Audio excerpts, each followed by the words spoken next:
Morning again. A reminder that we record our sessions. They are posted on our YouTube page. Today, we are back to In the Greater World. We are going to start and we are going to try to go over chapter 14. Just a reminder where we were last month.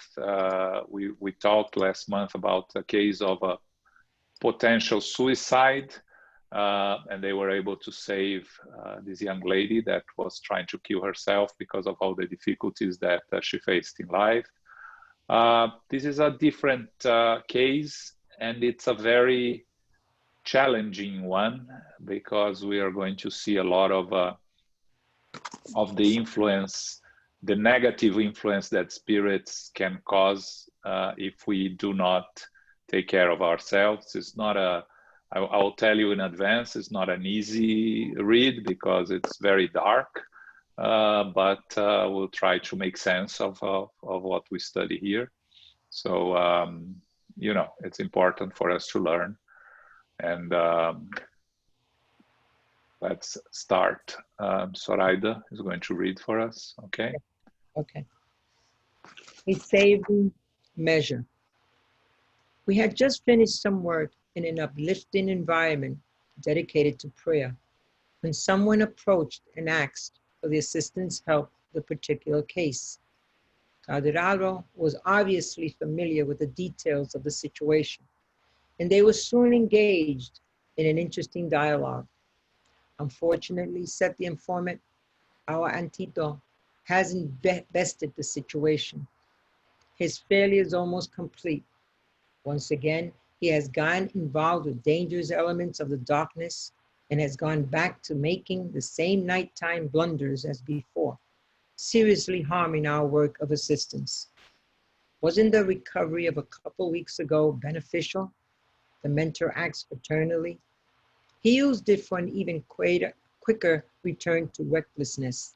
The other explained sadly. But remember that he was almost completely insane. Yes, but he managed to regain his health remarkably, thanks to your last intervention. As soon as he felt stronger, he went back to drinking excessively. Parching thirst brought on both by his own negligence and the instigation of the voracious vampires crowding around him, has undermined his nervous system.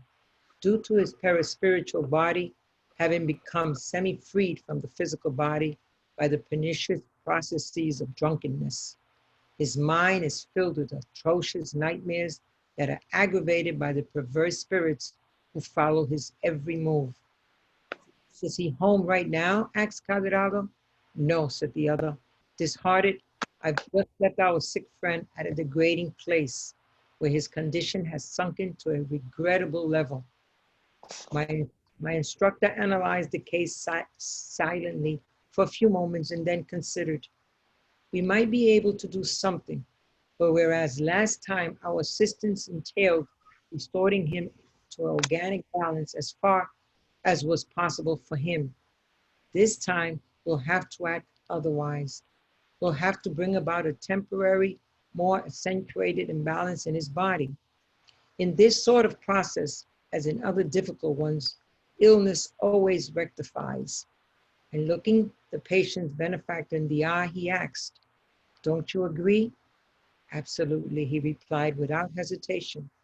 You are a specialist in assistance and I respect your decisions.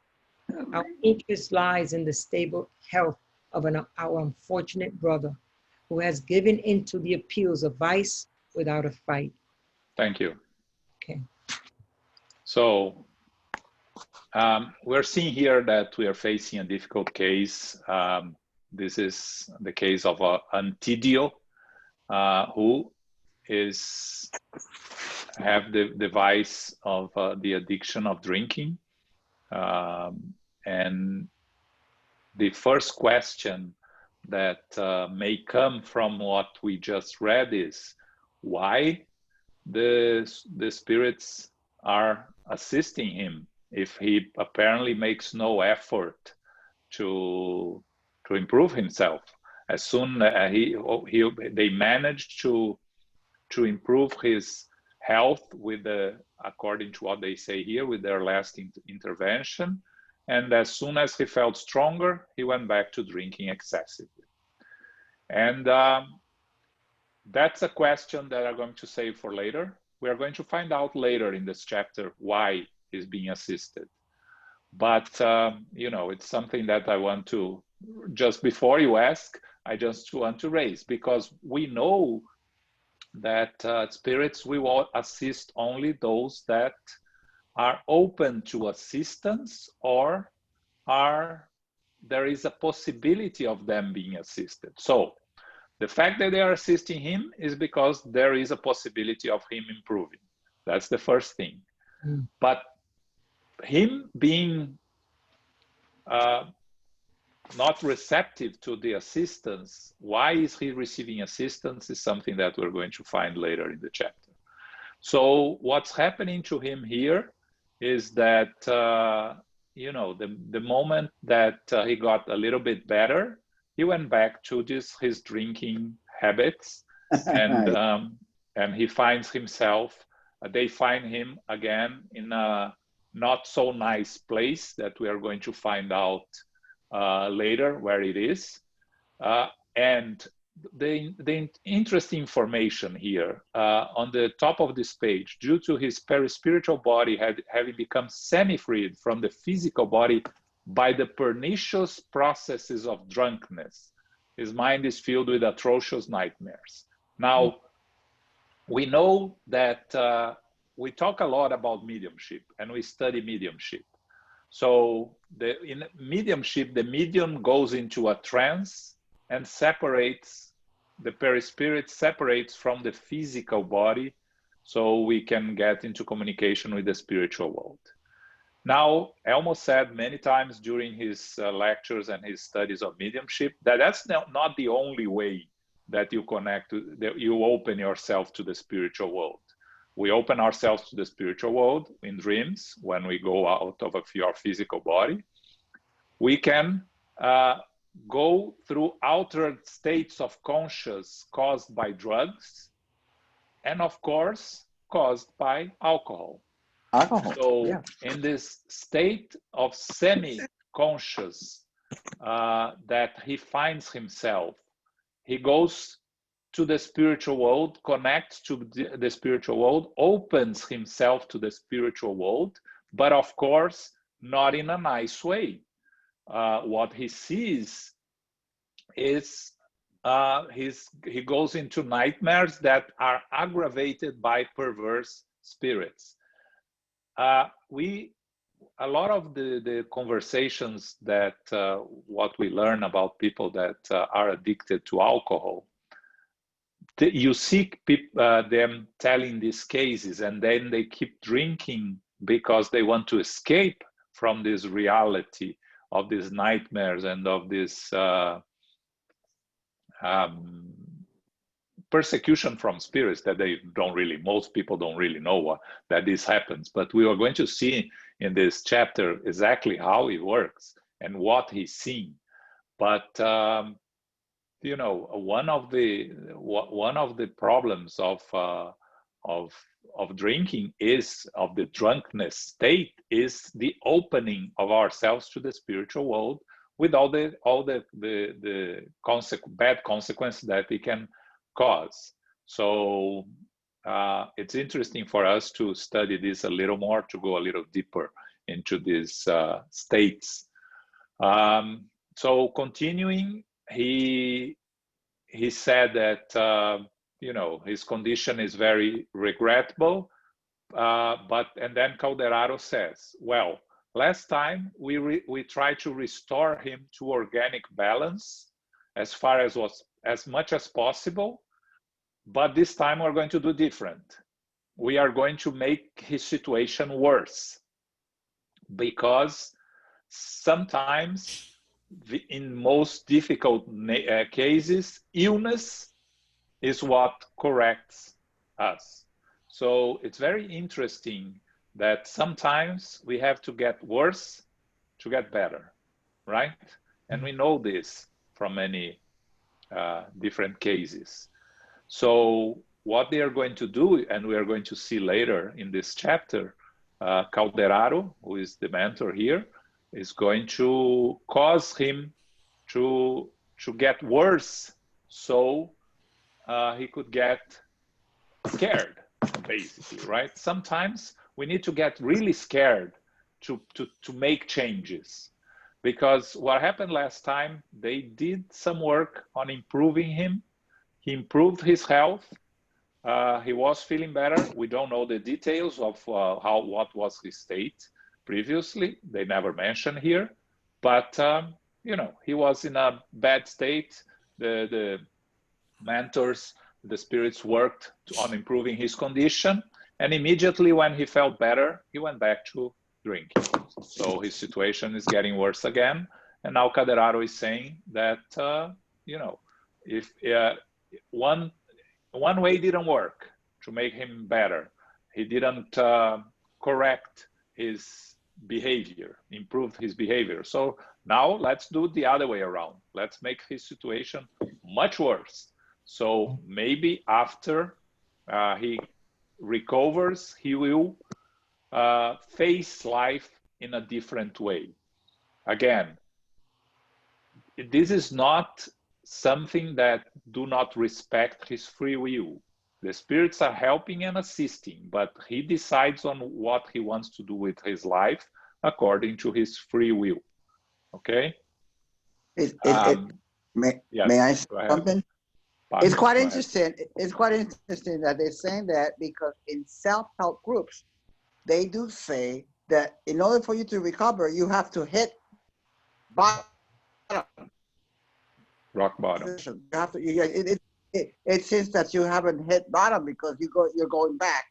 You need to hit bottom in order to stay. Quite fascinating. Yeah. Okay. Any other questions, comments? Okay.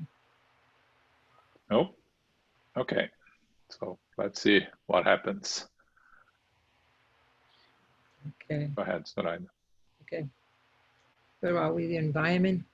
We headed for the place next to last. Yes, we headed for the place where we would be helping our werewolf friend. We entered a building that had spacious windows and was well lit. The environment was stifling. Unpleasant emanations grew thicker as we proceeded inside. In the building's main hall, adored with extravagant decorations, a few dozen couples were dancing as their minds absorbed the atmosphere's abundant low vibrations. I was overwhelmed by an indescribable and excruciating feeling, but it wasn't caused by the strangeness at observing the man's indifference and the woman's frivolousness. Instead, what astonished me was the scene that they were unable to see. The number of troubled and addicted spirits moving about was enormous. The dancers were not dancing alone, rather to the fast beat at the degrading music. They were unconsciously responding to the ridiculous gestures of their unseen and irresponsible companions. Abysmal postures were to be seen here and there, and hysterical screams struck the air now and then. Calderaro didn't hesitate. He was used to this sort of scene. I, on the other hand, was unable to repress the stupefaction that had taken hold of me. So I asked for some clarification. My friend, what are we looking at? Cheerful people surrounded by such unconscious and perverse beings? So is dancing a crime? Is looking for joy a serious wrong? The instructor listened patiently to my naive questions, asked them the fright that has suddenly overpowered me, and explained. Such questions, Andre. Dancing can be as sanctifying as praying, because true joy is a sublime inheritance from God. But here the picture is otherwise. Dancing and enjoying oneself in this place means an outright return to the primitive states of the being, with circumstances that increase the perversion of the senses. These are men and women who are endowed with a lot of intelligence, but they are assuming postures that even apes would perhaps be ashamed of. Even so, rather than being judgmental, we should simply feel sorry for them. They are social transpassers, and most of them are rebelling against the discipline established by the superior designs for their earthly pathways. Many of them are profoundly unhappy and in need of our help and compassion. They try to use wine or pleasure to drown certain notions of responsibility which they couldn't forget otherwise. Weak in the face of struggle, but worthy of compassion because of the remorse and tribulations that are devouring them. They deserve our fraternal help. Okay. Okay. So what is this? It's very interesting here that they go into a building that it was apparently a nice building, had spacious window, was well lit. But as soon as they entered, Andre Luiz felt bad. The unpleasant emanations. There were a few dozen couples dancing. The vibration was very low. And what Andre Luiz says that, what really impressed him was not the couples that were dancing, that he said that he could clearly see that the men were indifferent and the women were frivolous. But what impressed him was the number of troubled and addicted spirits that surrounded them, that the dancers were not dancing alone, that they were more or less imitating the gestures of the spirits that were influencing them. So it was really a scene of what he was seeing. But of course, Andre Luiz, he always, the first impulse is to ask the questions, and he cannot hold back and wait and see. He always comes forward, and that's what's very helpful to us. And I think that one of the reasons that Andre Luiz evolution and the process was chosen to be reported to us is the opportunity for us to learn with him as he goes through the struggle of understanding what's going on around him and asking questions to the mentors, and the mentors helping and assisting. So his question is, is it wrong to go out and have some fun and dance? So is dancing a crime? What's wrong here? And Calderaro says, Andre, you again with your questions. Dancing can be as sanctifying as praying, because true joy is a sublime inheritance from God. That's the key question here for everything that we do in life. There is nothing wrong with having fun in a positive environment, in a positive way. Having fun as part of our distractions from our busy lives and the work and the family obligations and things like that. So dancing as a way of helping us distract from our struggles, there's nothing wrong with that. But the place and the intentions is what is the problem, because what they are doing there, they are going there to escape from their problems, not to rest, but to escape from their problems. They use wine and pleasure to drown certain notions of responsibility, which they couldn't forget otherwise. So the description there of the men and women that are dancing there are unhappy people that are trying to escape the world in drinking and having fun in a not uplifting way. So they, like Calderaro says here, most of them are rebelling against the discipline established by the superior designs for their earthly pathways.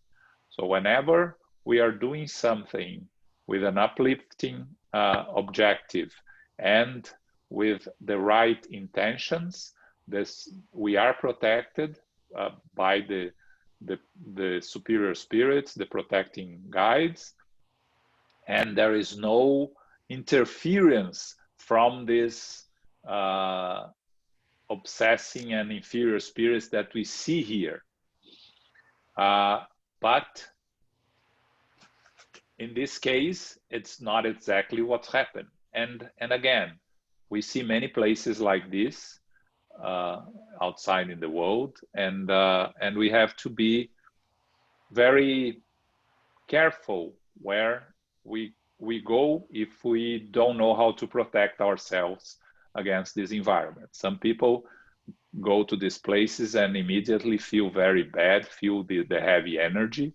Some people are less susceptible, but in general, mediums are more susceptible to this type of places, and they feel this negative influences much more heavier, unless you are a Chico Xavier type of medium that you go to do this place and you are able to, the other way around, you clean the place and you prevent all the inferior spirits to be part of it, like the story that we repeated many times when he went to one of these places when he was young.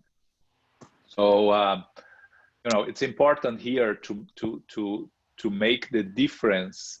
Anna just asked here how we protect ourselves from these energies other than just not going there. That's a good question, Anna. Sometimes we go to these places and we need to find a way to protect ourselves because we have to go. Prayer, not allowing ourselves to have negative thoughts, not allowing ourselves to have to associate our thoughts with the thoughts of those around us, because it is possible, it is doable.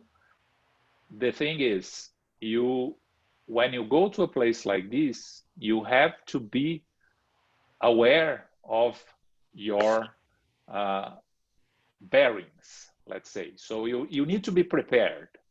You cannot go to a place like this and feel scared and feel afraid and feel, and get all these negative thoughts, because that's not going to help you overcome the place. But if you go prepared, you do a prayer before, you enter with your thoughts elevated, you try not to engage into what's happening around us. I'm not saying it's easy, but it is possible if you have to go. But if you can avoid and you are not prepared, find a way to avoid, find excuses. But because if going to a place like this is going to be worse for you than finding a way to avoid excuses, then try to find a way to avoid. It's important to protect ourselves from this type of places. We live in the world and we have to face this type of situations, and we have to go to places sometimes that are not the best spiritual environment. But it's upon each one of us to learn how to protect ourselves and to not get contaminated to this place. On the other way around, try to go with a positive energy, try to elevate the vibrations of the place to a level that we can survive in a way. Okay, Elmo, any addition here on the question? Yeah, I think is the famous know thyself, right? In two different situations. In general, how I know myself in general in regular ways. I know my tendencies. I know my tendencies to deviate from the path. towards one or another pathway, meaning I may have a weakness to sex, I may have a weakness to alcohol, I may have a weakness to adventurous that may lead to physical harm. And I know that and I prevent that. But there are also circumstantial situations in life that one must be extra careful, and that's when we become more open. Let's assume situations like you're having a rough time at work, you feel that everybody's speaking on you, and that everybody is making your work situation more difficult. Or you have a spouse confrontation, you have a problem with your partner for quite some time, and that is leading you to lead for comfort, make you to lead, leading you to look for some kind of TLC, so to say, somewhere else. You're extremely vulnerable at those times. And those are those times that you become really open to those spirits, and that's the time that you have to be careful and avoid this kind of environments.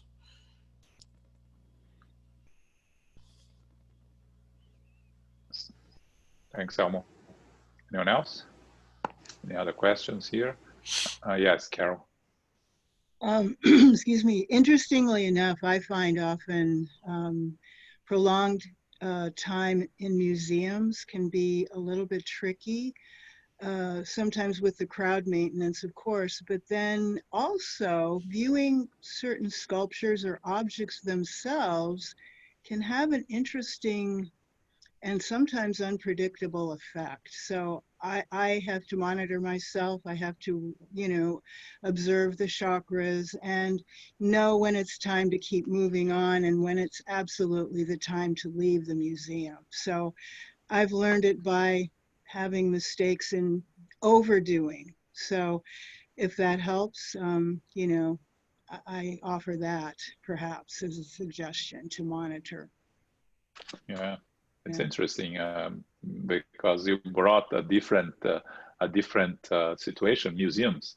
What you have in museums, if you remember what we studied in the domain of mediumship, and one of the phenomena that Elmo went through last week very briefly, which is psychometry, right? Which is the spiritual remains in the object. That mediums can connect with the history of the objects and what happened with objects that have people that were too attached to them.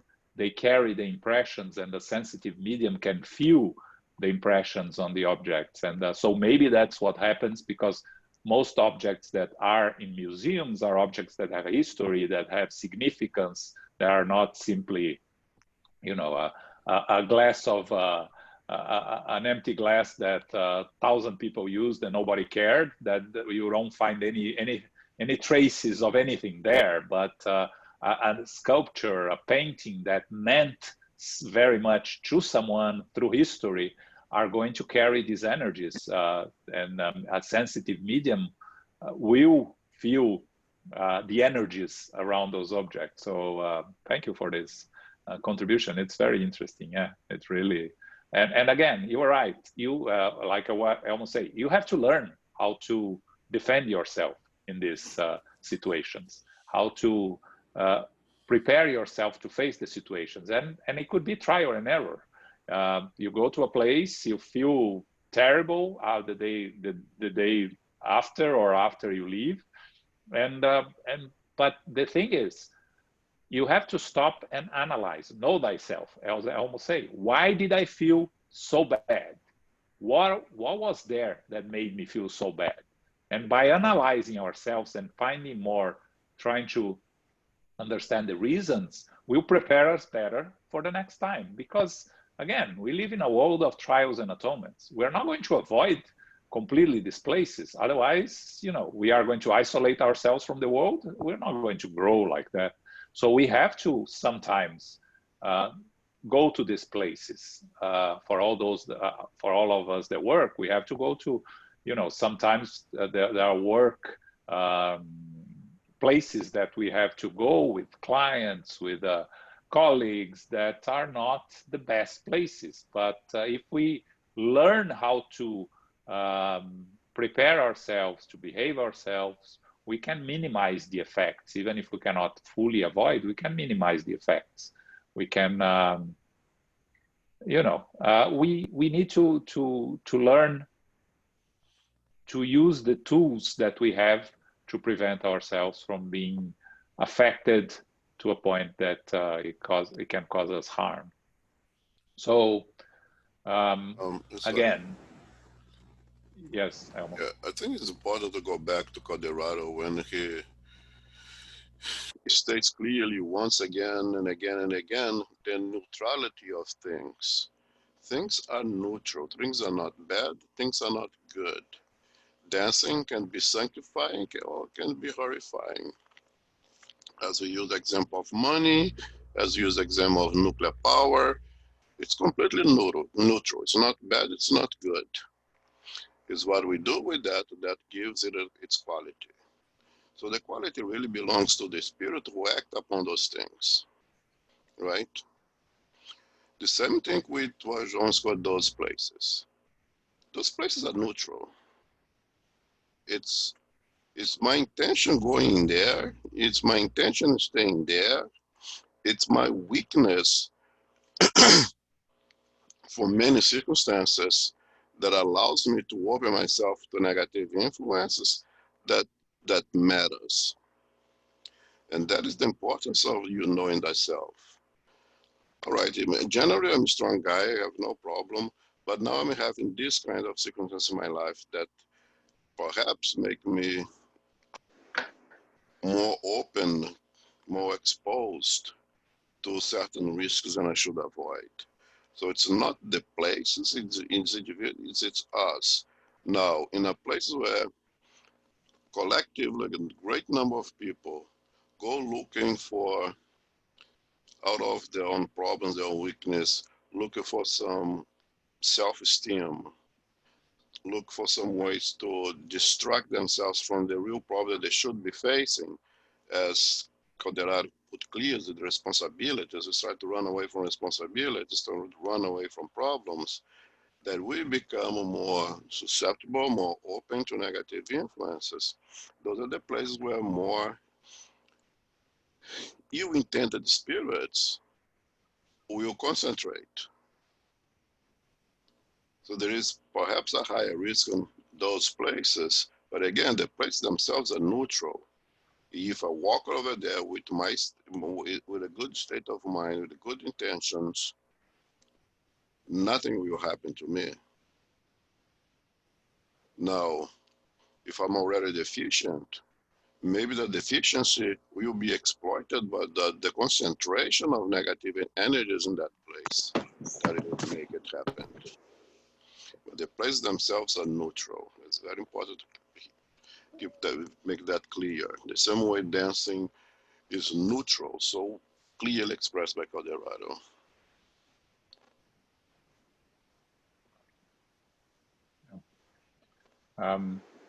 So just to wrap it up, they're talking here about the incarnate ones. Now he's going to talk briefly about the discarnate ones, and then we're going to move to Antidio. So we're going to read about the discarnate ones, and then we can talk a little bit about the relationship between both, and then we move to Antidio.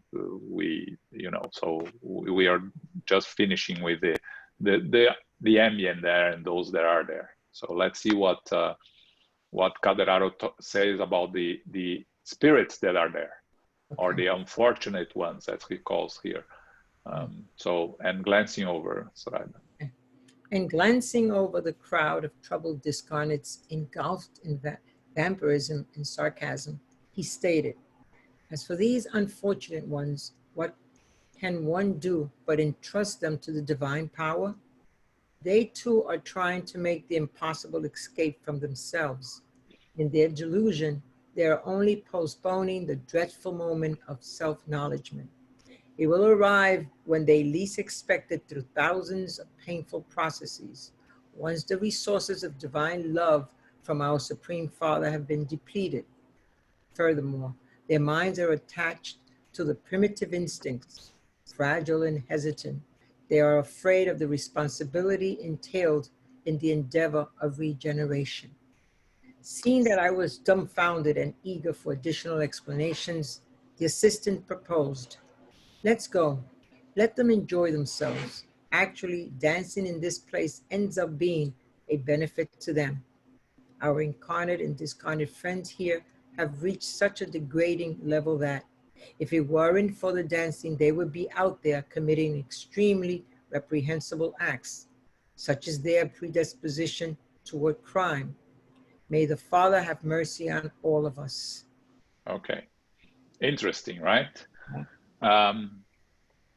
First thing here, the spirits, they are not evil, they are unfortunate. So when he talks about them, what are they doing there? They are also doing the same thing as those that are dancing. They are trying to make the impossible escape from themselves. And how many times we talk about this? Spirits in the spiritual world, spirits in the lower zones that are there struggling and suffering and make no effort to get out of their situation, no serious effort to get out of their situation. So they keep postponing the dreadful moment of self-acknowledgement. Why dreadful moment? If you remember what we just studied on trials and atonements on Thursday, eventually we have to atone. We are creating consequences on our actions. So these spirits, they will have to face the consequences of what they are doing. But these consequences, they, as Calderaro says here, will only arrive after the resources of divine love from our Supreme Father have been depleted. What does he mean by that? We always have the assistance of the spiritual benefactors and our free will. But until a point, as Paco said earlier, that we reach the bottom, the rock bottom. Because when we reach the bottom, there is not, the only way is up. So these spirits are still trying to avoid responsibility. And their minds, as he says here, their minds are attached to the primitive instincts. They are, again, they are not evil spirits per se. They are inferior spirits struggling to face their responsibilities. And we see this around us, right? How many people, they are not bad people per se, but they make no effort to improve their lives. They don't work hard. They don't try to help themselves, and they end up falling back to their inferior instincts. They are afraid of responsibility. It's very important. Fragile and hesitant. They are afraid of the responsibility entailed in the endeavor of regeneration. Again, we need to take responsibility for our lives, here or there in the spiritual world. If we don't, we are not going to move forward. We are going to get stuck in these processes, in these endless processes of suffering, of trying to find those to suffer with us, associating with those that are helping us fulfill our addictions that we left behind in the physical world, but still stay in our minds. But then it's interesting that Calderaro finishes in a, we could say in a positive way, in a sense. He says, let them enjoy themselves, because this is all in the end a benefit. Because when they're doing there, they are not causing any greater harm to themselves or to others. Because if they were not here dancing, they will be out there doing worse things. So at this stage, it's better than they are there doing this than doing worse things. And I think it's very interesting because it's very, you know, our first tendency is to condemn, and we shouldn't be condemning. We should try to look at this as suffering and struggling spirits on both sides, the incarnate and discarnates, that they are doing what they can. Are they doing the best they can? Obviously not. We can always do better. But they are doing what they can. And sometimes what they can is just to avoid doing worse things, right? Going back to what we discussed here and what Anna's question. If I know that if I go to some place that, you know, I'm not prepared to go, and going there, there is a very good chance of me going, allowing my inferior tendencies to take over and risking doing something bad. Let's say, you know, I'm going to go to a place, I'm going to drink, I'm going to end up finding someone and enter into a brief relationship that I'm going to regret later, you know, because that's what I do. I should learn to avoid, try to not give in to my inferior tendencies. But it's important here what Calderaro says. At least they are there not doing worse things. Because when we look around at people having fun, and you know, I was reading this and I was thinking of some events, big events that we see that they are condemned by people that you know, by the righteous types, let's say. And how can people you know, go to places and be involved in these festivities that they're only you know, actions of the devil or things like that. But what Calderaro says here is sometimes these things are better. They avoid worse things to happen. And I think it's important for us to stop and think a little bit about it before we go out there condemning this craziness, let's say, out there in some of these things that we see, especially for us that are, you know, we see the youth going out there and doing things that maybe we don't fully agree. First, we have to just remember when we were young, we did a lot of stupid things ourselves, right? And they have to go through the experiences and learn. And sometimes these distractions that we don't think they are very positive may end up avoiding a lot of worse things or more negative things. You know, when we talk about raising children, you know, I normally think, let them do the small mistakes and try to avoid the big mistakes, because the small mistakes everybody's going to do, and they're going to learn from that.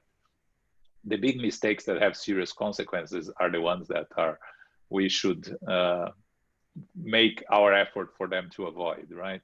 As much as possible. We cannot avoid everything, but it's interesting. So, comments, questions?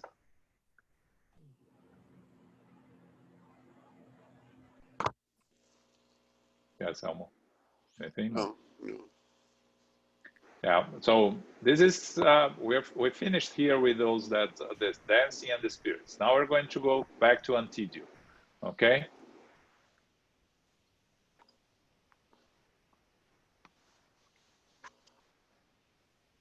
Go ahead, Soraya. Sick and miserable, and in spite of his precarious state. All right. We hurriedly went further inside the top. We hurriedly went further inside. In a small, stuffy room, a gentleman who looked to be about 45 lay trembling. He couldn't even stand up, Calderado examined him carefully and asked the new friend that had come with us, "Has it been many days since he started drinking again?" "Exactly 1 week. He has obviously worn himself out." As he began applying magnetic fluids, Alvarado advised me to observe the characteristics of the Danskin scene in front of us. Sick and miserable, and in spite of his precarious state, Antidio ordered one more glass, always just one more, dutifully brought to him by a waiter. His hands trembled, denoting his weariness. Cold sweat beaded on his forehead, and from time to time he screamed in wild terror. Around him were 4 beastly spirits subjecting him to their desires. They took turns seizing his body in order to experience the absorption of alcoholic emanations, from which they derived a singular pleasure. In particular, they sunk to the gastric path, inhaling the drink that vaporized from the cardiac to the plius. The scene brought anguish and astonishment. Was this a drunken or a living goblet, whose contents were being sipped by satanic spirits of vice? Satanic, yeah, spirits of vice. Satanic. Antidio's stomach was full of liquid and his head was clouded with fumes. Okay. Wow. So, how do we find Antidio? You know, it's very dark description of his. He's been drinking for 1 week. He's sick and continues to drink, right? Always just one more. Mm-hmm. And the workers at this place, they are interested in increasing the consumption, that their patrons drink more and more to spend more money. The more they drink, the more money they spend, and the less aware of how much they're spending. So this places favor them to drink to a certain point, to a point where they don't pass out and they still can pay. But the big point here, the important point here, is that surrounding him were 4 spirits. He calls him beastly spirits, subjecting him to their desires. One thing that we always mention when we study spiritism and we talk about the influence of spirits in our daily lives, we never drink alone. All the addictions, we are never alone in our addictions. We always have spirits surrounding us that are sharing our addictions with us. Now, it may or may not be personal, like we said many times when we study obsessions, right? The obsession, the obsessor, it's a personal relationship between the obsessor and the obsessed, caused by past behaviors. But here, these 4 spirits, he doesn't say if they're obsessors or not, we don't know, but maybe they're just spirits that are also addicted to alcohol and are using him in order to experience the absorption of alcoholic emanations. So they're taking turns connecting to him, inhaling the drink that vaporized from the cardia to the pylorus. The description of how the spirits drink with us is exactly described here. And when people that normally people that drink heavily and say, I can drink 1 whole bottle and I don't feel anything.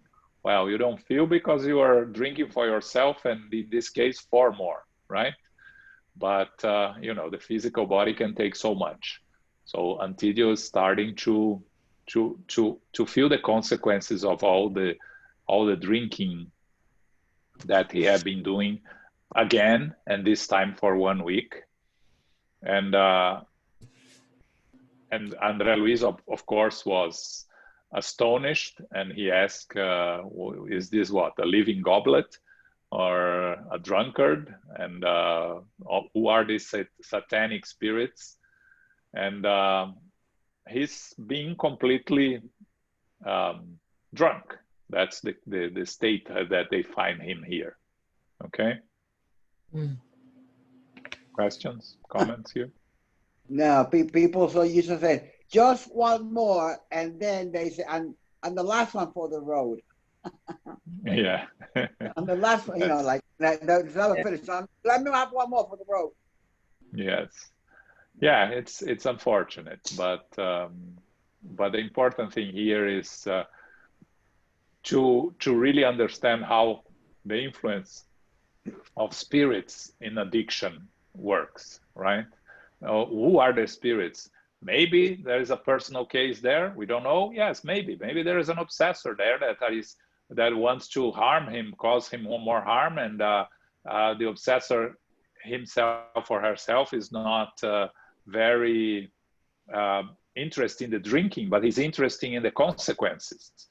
Maybe it's just speculation here, or maybe these are just 4 addicted spirits that need, in their minds, need the alcohol to continue submitting to their addictions.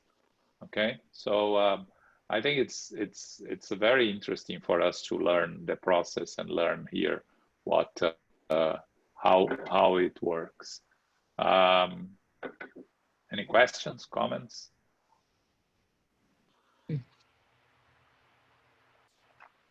No? Okay. Everybody's either shocked or not impressed. Okay. So the last paragraph. Yes. They're at semi-disconnected, right? Yes. Semi-disconnected from his body by the numbing effect of the toxin. He had begun to attune himself more closely to the spirits persecuting him. The minds of the 4 wrenched discarnates were filled with terrifying visions of the grave they had passed through as alcoholics. Thirsty and afflicted, they brought with them special images of vipers and bats from the dark places where they had worn up. Attuning magnetically to the imbalanced psychic of these vampires, the drunkard started to beg loudly, save me, for God's sake. And pointing to the walls, he shouted in unspeakable terror, oh, the bats, get them out of here, stop them, mercy, who's going to save me? Help, help. 2 men whose minds were also fogged by wine approached in astonishment. One of them, however, reassured the other. No big deal, it's Antindio again. He's having another fit. Let's leave him be. Meanwhile, the wrenched drunkard kept on screaming. Oh, a snake. It's squeezing me, suffocating me. What will become of me? Help. The perturbing spirits emphasized their sarcastic gestures, laughing wickedly. The poor wretch could hear them in the innermost part of his being. And trying to fight against his unseen tormentors, he shouted, who's mocking me? Who? Clenching his fist, he added, damn you, damn you. The heart. Okay. So let's stop here, because let's understand what's going on with him, because the state of drunkenness, it's an interesting explanation here. So semi-disconnected from his body by the numbing effect of the toxin. So his perispirit a little bit detached from the physical body and interacting with the spiritual world. He's attuning with the spirits that are persecuting him, the 4 spirits.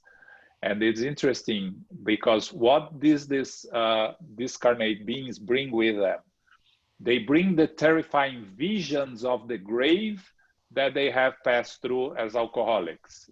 So they died as alcoholics. They had this visions in the grave, images of vipers and bats from the dark places where they end up finding themselves when they discarnated.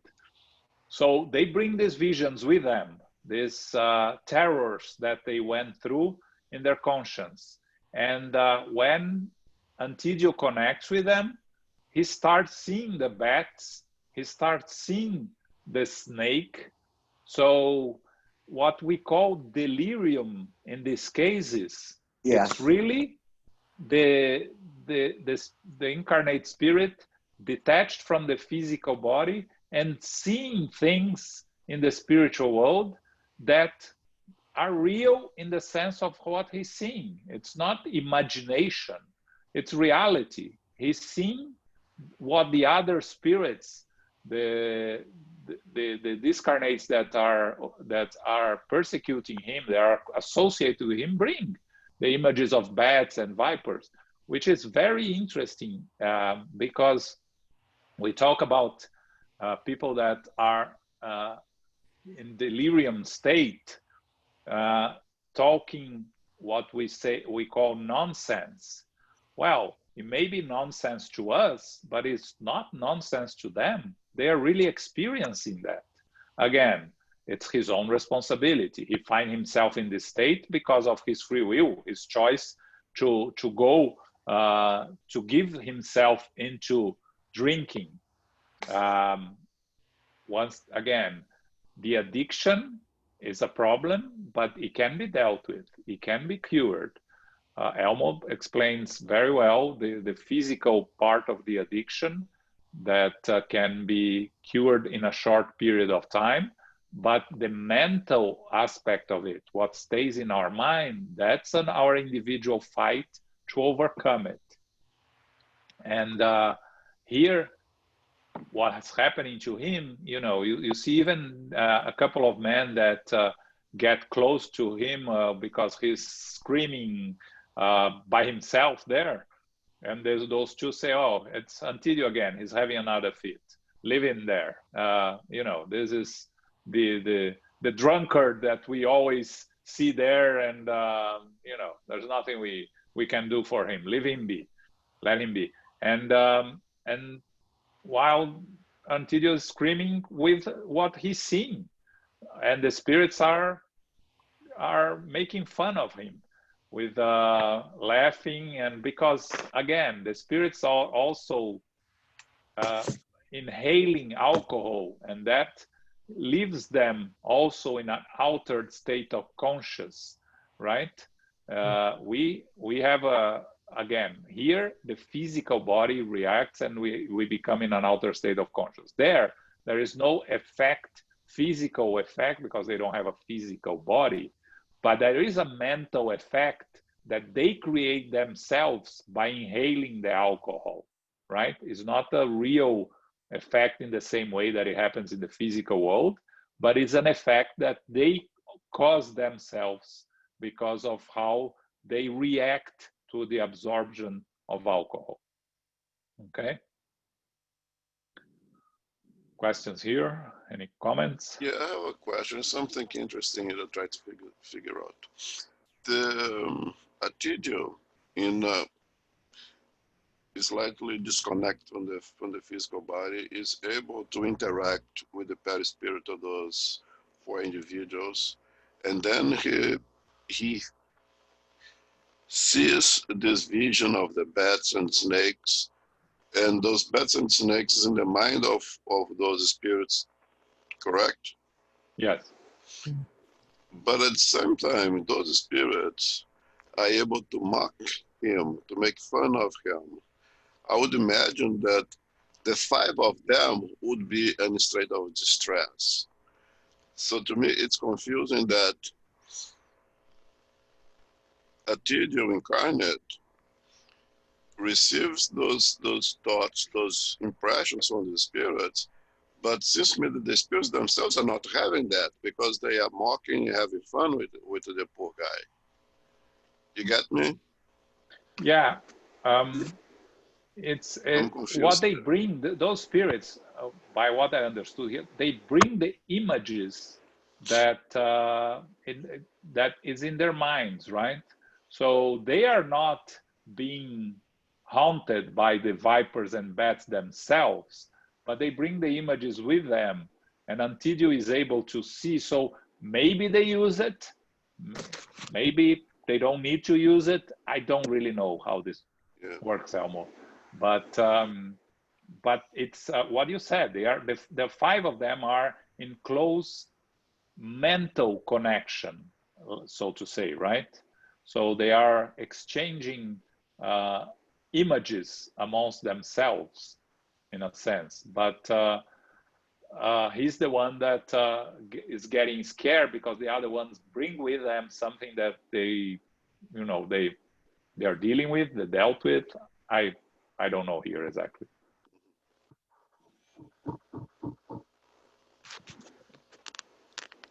But I think is interesting is really the concept of delirium here that we have explained by the spirits, by Andre Luiz here.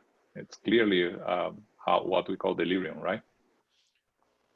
Yeah, and it's very important to understand that when these individuals are saying that I am seeing this, they are seeing this. Although you cannot say they are really seeing this.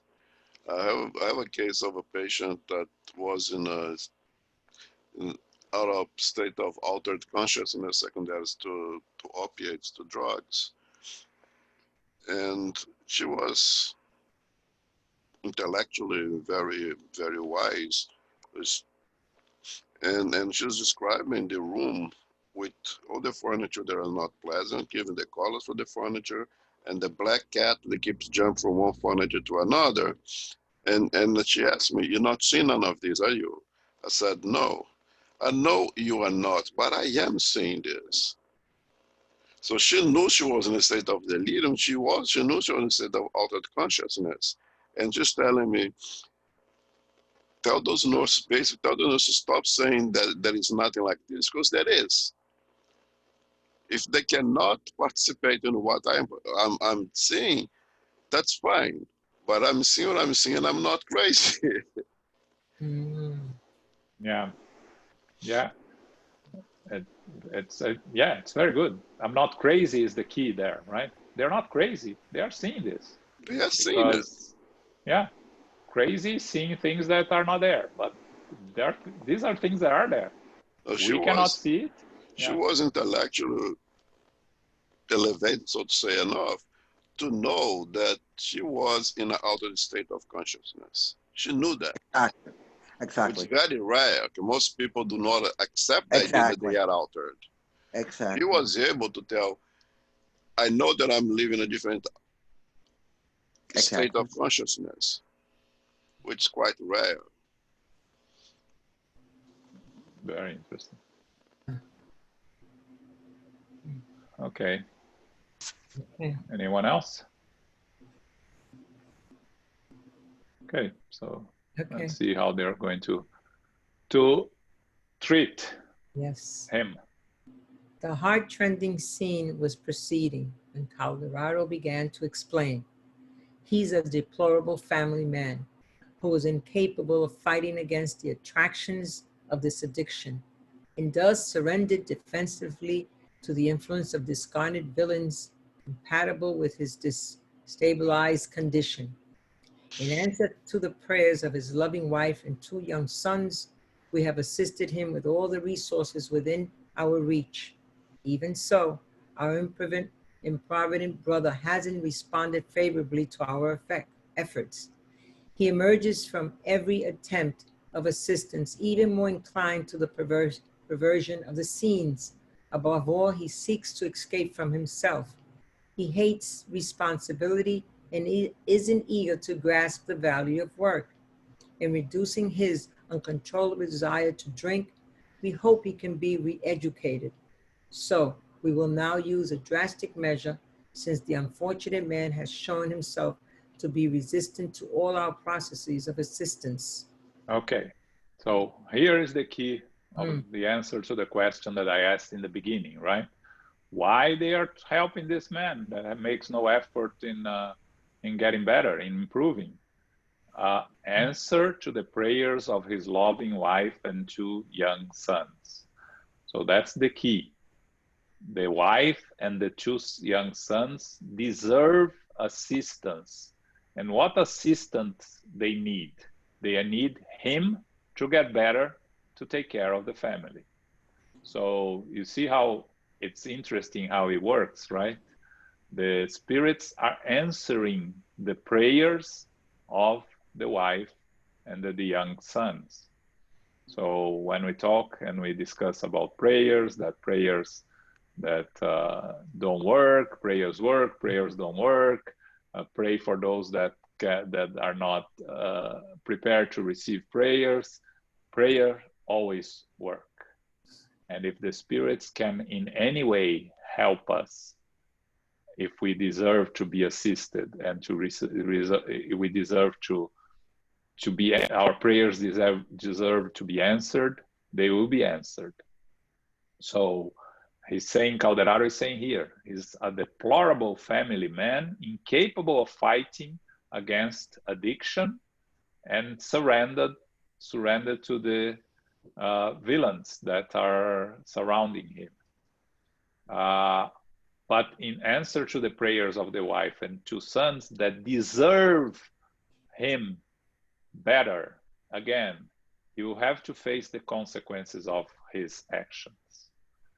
But if they can help him in any way to assist the wife and the kids that deserve the help, that's what they're trying to do.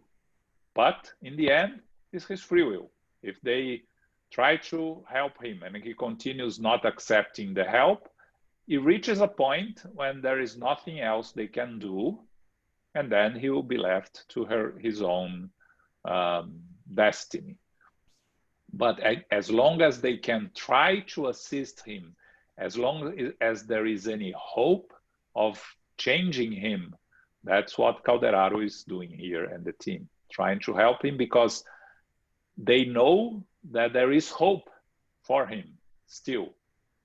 So they are trying to avoid the worst if it's possible. Okay?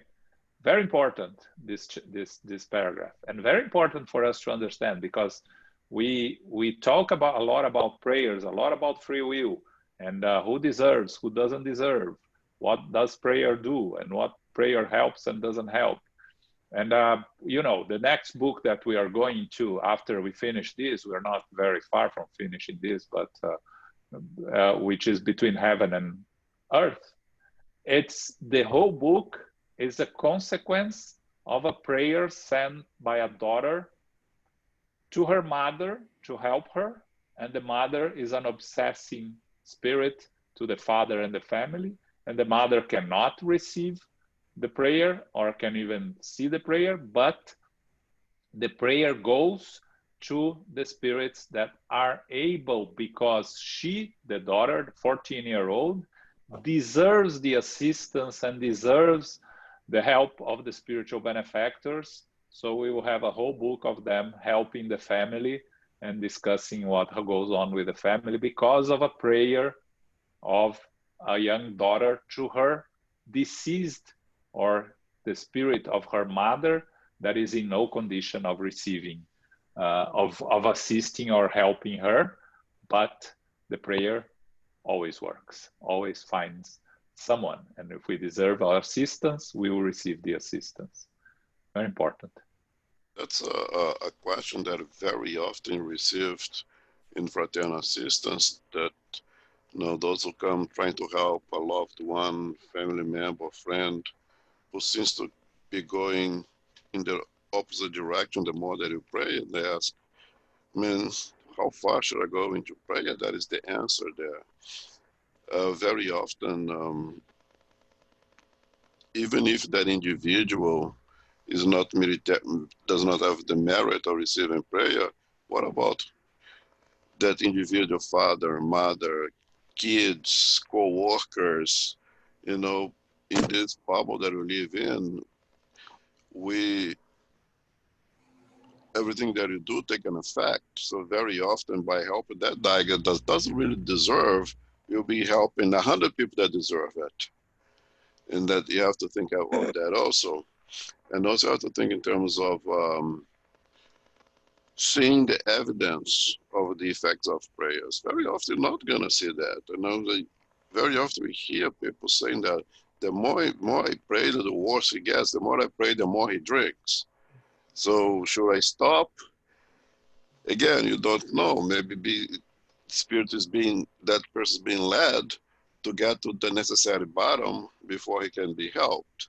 Exactly. But there's so many things in effect that you have to have that faith, right? That faith that, I don't know who said, I think is a wonderful statement.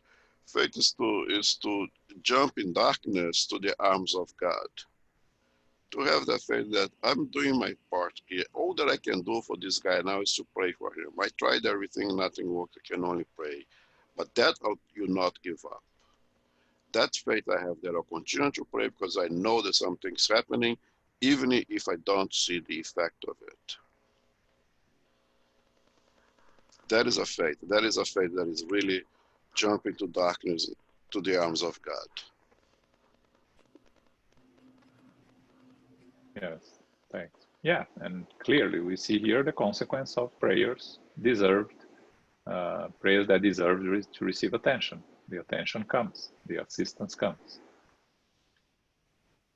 Okay, okay. So let's see what they're going to do with Antidio. Yes. Okay. Gazing at me meaningfully, he concluded, starting today, Antidio should be aided by his disease for some time to come.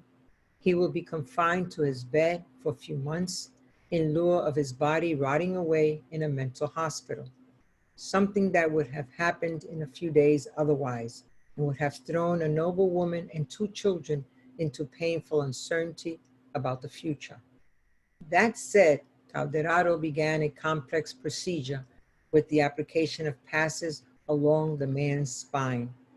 Little by little, the patient calmed down in the old armchair where he had been slouching. The assistant applied luminous emissions to his heart for several minutes. I noticed that they gradually concentrated in the middle of the organ, which was then stopped suddenly. Antidio seemed ready to disconnect when Calderaro restored his energies with a quick movement, forced by the circulatory phenomenon which had given him a tremendous jolt. The wrenched man began screaming for help. There was such a great inflection of pain in his voice that a crowd approached him compassionately. A kind gentleman felt his pulse, checked his heart, and immediately requested an ambulance. In a few minutes, Antidio was taken to the hospital emergency room, followed closely by his attentive spirit benefactor. Leaving in my company, Calderaro added sadly, our unhappy friend will have to bear a cardiac neurosis for around 2 to 3 months. He will use Vaporin and other medical substances to no avail, and in vain he will try painkillers and detoxins. Over the course of a few weeks, he will experience unbelievable unrest until the harmony of his psychological cosmos is reestablished. He will experience unspeakable anguish and will subject himself to medications and diets, which will reduce his tendency to forget his sacred obligations, very slowly awakening his sentiments to the noble act of living. Noticing my surprise, the assistant concluded, what is one to do, my friend? The same doctrine powers that grant humans a caressing breeze also inflicts them with a devastating storm. Both, however, are essential elements for the glory of life.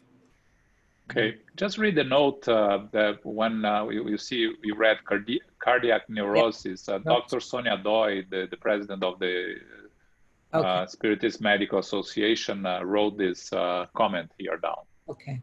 Cardiac neurosis is an outdated term for panic disorder.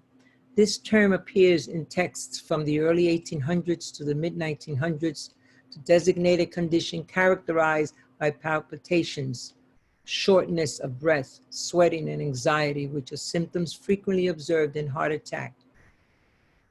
Myocardial infarction, a medication often used to treat cardiac neurosis in the past, was based on oil extracted from the roots of a plant called Valerian officinalis. Research performed to study the mechanism by which Valerian diseases, palpitations, and tranquilizes the patient suggests that this compound acts on the central nervous system like benzodiazepines. Okay. A sedative discovered in 1955 that can be used to treat panic disorder. Benzodiazepine like effects of Valerian remains controversial. Dr. You have anything, Elmo? You have anything to comment on this? You know, it's what we call today panic attack, right? The panic disorders are a real diagnosis. Those individuals, they come in the emergency room with all signs and symptoms of a massive heart attack, or myocardial infarction over there. But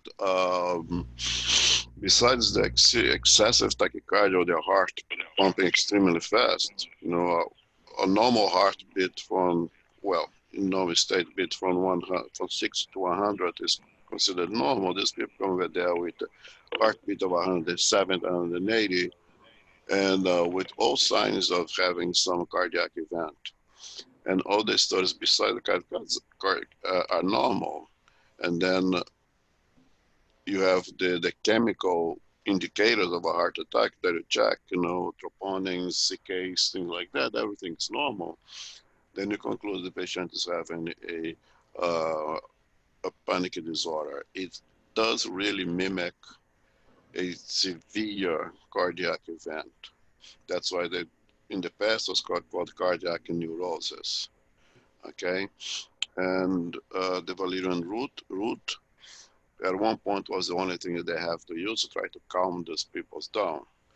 Then was the benzodiazepines came out in the 50s, which basically your Xanax, your Ativan, your clonopin.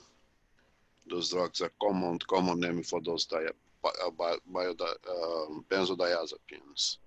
So like Xanax is a very common anxiolytic drug that calms individuals down, so don't go, prevent them to get into this state of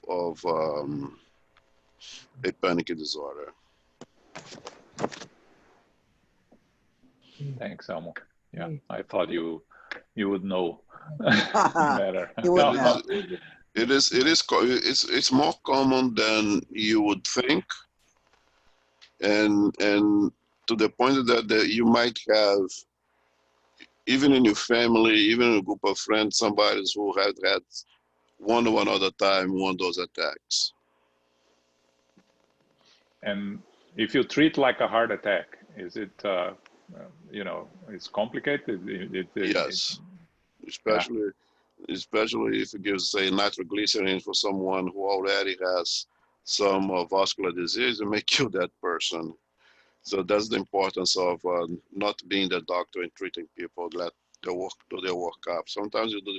The guy walks in the emergency room and you look at him and say, this is definitely a heart attack, no question. Then you do your chemical markers and everything is negative and say, thank God I didn't do anything, I could have killed this guy. So don't medicate people unless you know what you're medicating for and you're pretty convinced that what that patient needs. Thanks. So going back to what yes, Carol has a question. Yes, go ahead, Carol.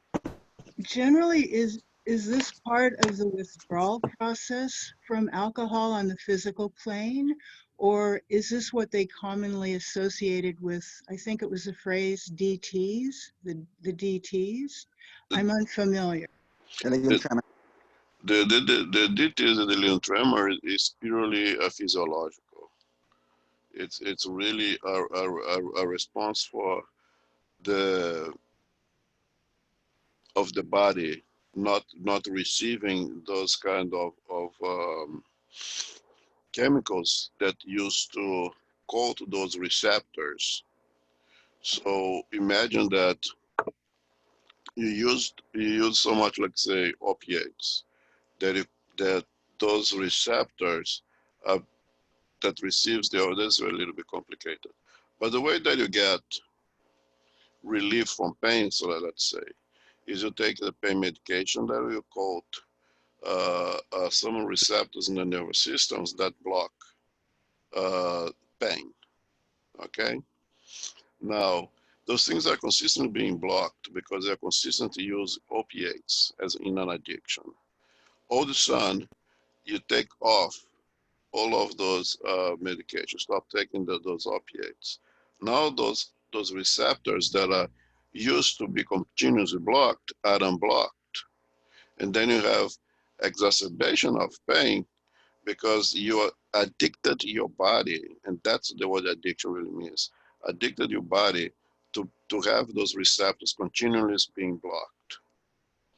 Now those receptors also, they are the same ones that controls, let's say, heart rate, that controls muscle tone. Okay, and now they are all in this array because they are used. Their normal state now had become being blocked, and now they all unblocked. So your heart rate goes crazy. You lose your muscle tone, and the muscle tone, let's go the sphincter muscle tone. Now there is no more tone, so you'll be urinating on yourself, or you'll be defecating on yourself, and they control heart rate, prevents the heart rate to go very high.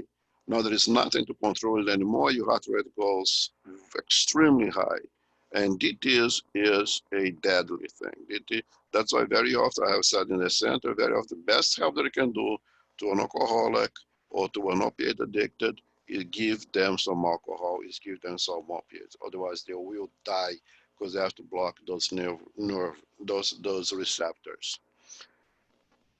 Slowly, you can do it as early as 3 days. You can resolve this problem. But you resolve this problem providing them something that mimics the effect of those opiates of alcohol, without completely blocking those receptors until the body gets used to a normal state being not having those receptors blocked. But the DT is purely physiological and is very dangerous. Thank you. That's very interesting. I appreciate it. Thank you, Almo. Sure. That's why they go to hospitals for detox. Yes.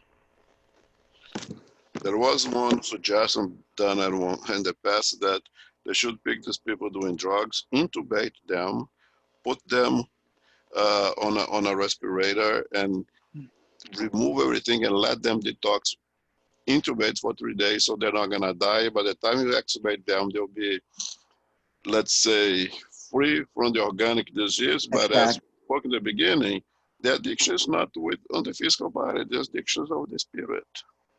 If you don't treat the spirit, they're gonna go right out of that hospital into the bar right next door. Yeah, that's what's very important here. Also, we always say, right? The spirit is the one that is addicted. The physical body is a consequence. If you treat the physical body, but if you don't treat the spirit, nothing changes. So just going back quickly here to what we studied. So we see more that if Calderaro says, if they haven't acted, he would end up in a mental hospital. And that would be very harmful to the wife and the 2 sons. Maybe for Antidio himself, ending up in a mental hospital would be what he needed. But what his wife and 2 sons need is him getting better so he can be of assistance to them. So that's why they are going through all this trouble to try to help and assist him. So they are causing him to get worse. So he will stay in a hospital for 2 to 3 months here, as they say, as a consequence of this cardiac neurosis that nowadays is called panic disorder. Of course, at that time, the treatment was different from today, but, you know, he's going to go to struggle for a few weeks. And the hope that Calderaro has is if he gets so close to dying, in a sense, that will scare him enough and will reduce his tendency to forget his sacred obligations. There's no guarantee. It depends on his own free will. But that's the best chance that they have to help him and to make him aware of awakening his sentiments to the noble act of living, as Calderaro says here. And then he finishes, you know, talking about the natural law, the divine powers, God's law, or the natural law that, you know, provides humans with opportunity, with blessed opportunities, but also inflicts them with devastating storm, because both are essential elements for our progress. If we don't learn through love, we'll have to learn through pain. That's what we always say here. You know, he's going to go through a lot of pain to see if he can learn. And eventually he will. Maybe not in this incarnation, we don't know. The story doesn't continue, so we have no idea what happened to him. But what we know is that Calderaro provides the best opportunity for him to change his path, to have a new beginning, to be a renewed man. It will depend on him. In the end, it will depend on him if he decides to help himself. Of course, with a loving wife and 2 young kids that need him, maybe he will finally understand and recognize the need for him to take his obligation seriously and to take his life seriously. Okay. Yeah. We did the whole chapter. Any final questions, comments? Yeah, I just want to say that addiction, it goes beyond that of an individual kind of case, because it involves more than just one individual. It involves a family. It's a family issue. That's why you have also Al-Anon, and that's why also you also have Alateen, because this reality is beyond the individual itself. One thing. And second, I want to mention also that substance addiction is not the only addiction. There's also an activity addiction when you go shopping. Okay, yes. That's definitely, yes, it's an activity. Or you go gambling, that's an activity addiction. So it goes just beyond substance, even to the point of also having a person addiction. You could be obsessed with somebody. So it can be manifested in 3 channels. It can be manifested in 3 channels: substance, activity, or person. Person. Yes, absolutely. You have workaholics. You have those that are addicted to fitness, physical fitness. Oh, that's the one. Another one. Yeah, that's true. Yeah. I've seen that in my gym. Oh, yes. Yeah. I spent 24 hours there. Yeah. Yeah, there are a lot of addictions. Yes. Yeah. Yeah. We talk about we talk about the chemical ones. But yes, you're right. We're all affected. You know, once you have an addict in the family or in the family system, everybody's affected. That's my point. Yes. Mm-hmm. Yeah. Yeah. Like what they say about a suicide that directly affects 6 people in general. Everybody's affected. So, yeah, and addicted also affects in one way or another those around them. Yes. Yeah. Okay. Just going back to the action of Calderaro quickly, it is my impression, the reading, not very clear that Calderaro did not promote that event. He just anticipates something that was already unavoidable that would happen anyway. Because it's hard for me to imagine that an elevated spirit would cause something bad to someone. It just anticipates something that was already unavoidable, that was going to happen, as a consequence, that was in the process of happening already. And Calderaro with his energies just a kind of had an enzymatic effect, just make it happen a little bit faster anyway. In a situation where there was people there who would take care of him, that like the good gentleman, they called the ambulance and started the process right then and there. It's hard for me to imagine that.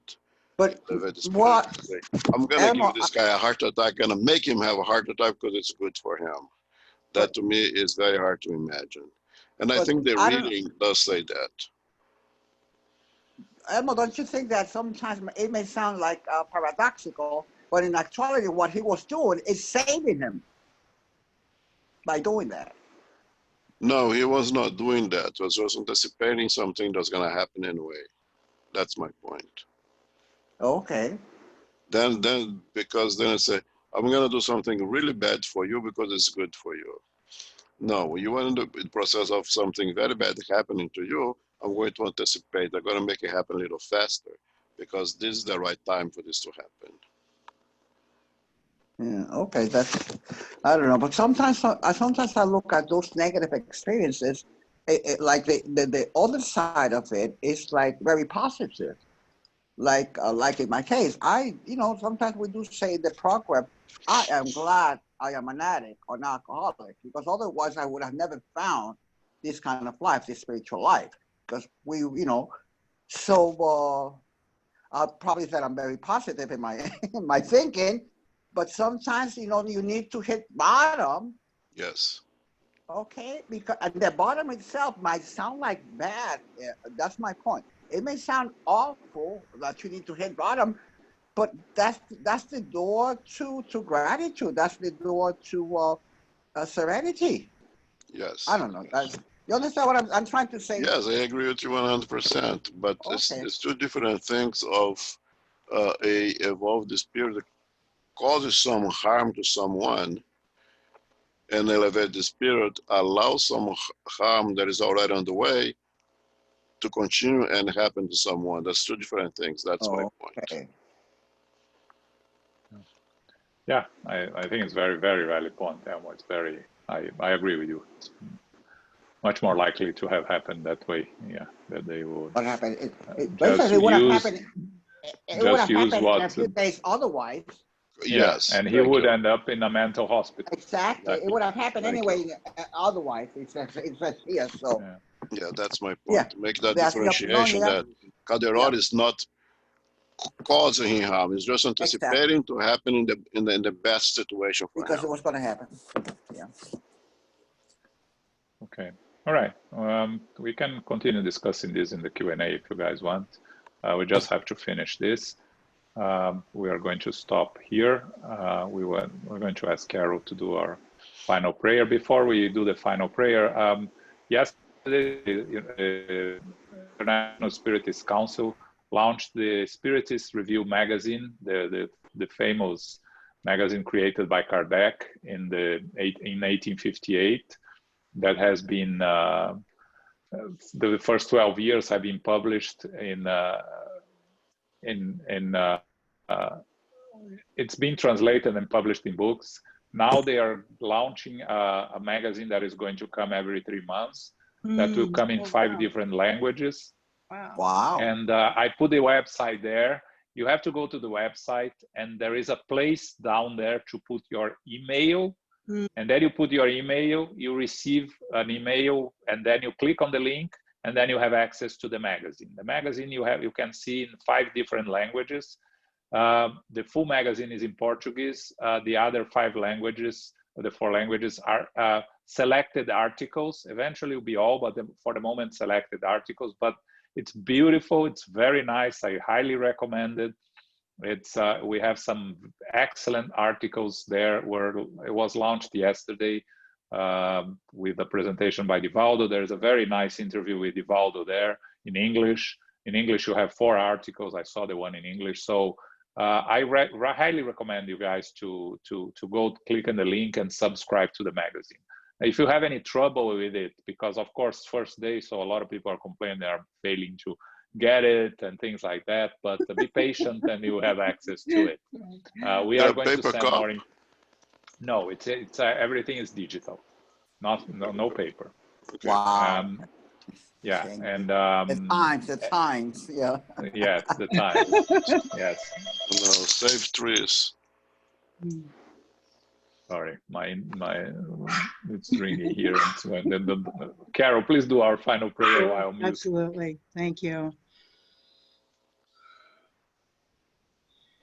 Infinite Creator and Supreme Intelligence, we are grateful for the opportunity today to be together, to study our book in the greater world. We are grateful for the spiritual benefactors who are here with us, the good spirits, the mentors of this place. We are grateful for what we have learned, what we have received, and what we are processing within us. We are grateful to know that we can offer our prayers to all, especially those who are suffering, those who may be addicted or obsessed. We know that these prayers are effective. At some point, we should not give up the hope that they will be helpful and being of assistance. We believe that also sometimes a person must reach a difficult road in their life. They may have to reach rock bottom in order to receive an awakening call for them. We never give up. We continue to try to assist through our prayers and helping the loved ones who may be also the needed beneficiaries. We may learn through love, but we also learn through pain. We can learn that these addictions can be of substance, of an activity, or of persons. So let us scrutinize our own lives. Let's keep ourselves in good attention, in good mindfulness, so that we may receive the optimum energy to go forward on our journey. We give thanks to the spiritual benefactors. We are totally grateful for their help, their guidance, and their blessings. As we close today, may we receive the love and light and guidance of Christ within us. May we ask humbly for safety and protection for our loved ones, our dear friends, our co-workers, and those who we come in contact with.